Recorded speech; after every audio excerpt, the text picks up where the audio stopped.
बाबू केकर लइका हवा हो? Oh my God! DJ!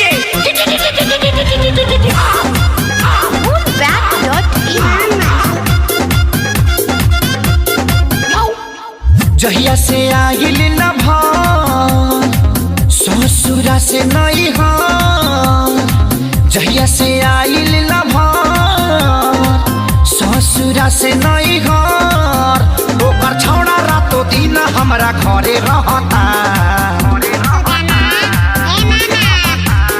नाम धो के हम के सुदामा कहता, आ मानवा के बेटा मामा मामा कहता।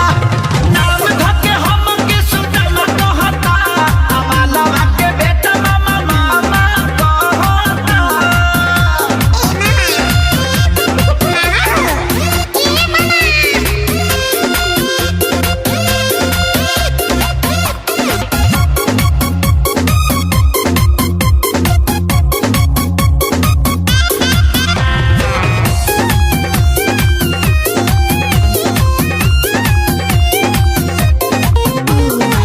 एक त 5 साल लागल मोहब्बत भुलावे में, दर्द बढ़ावे खाती आइल फेर गावे में।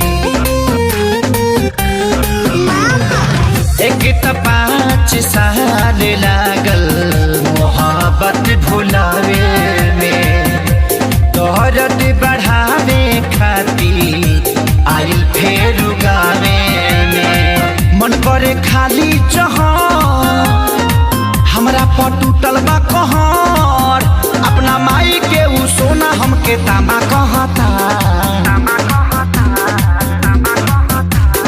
नाम धो के हम के सुदामा कहता, आ मानवा के बेटा मामा मामा कहता।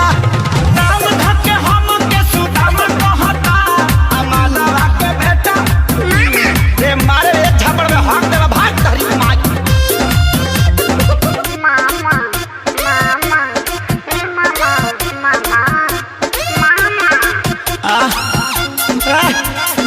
करे ते पैदा भइल बड़ी हमरा के डिस्टर्ब करे खातिर भग भग गया यहाँ से।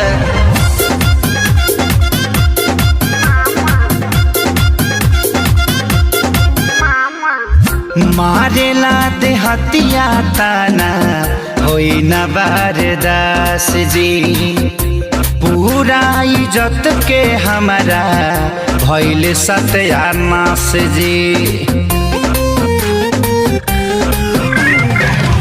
मारेला दे हतिया ताना होई न बारदास जी, पूरा इज्जत में भाई हो गइल बास जी। कैसे मिलाई हम न रहिले रातो दिन घर, खेसरिया के फाटल पाए जामा कहता। नाम धो के हम के सुदामा कहता, आ मालवा के बेटा मामा मामा कहता। नाम धो के हम के सुदामा कहता, आ मालवा के बेटा मामा मामा कहता। जाए बेटा तनी सा गलती हो गई न तो पापा कहते। Download from dhoonweb.in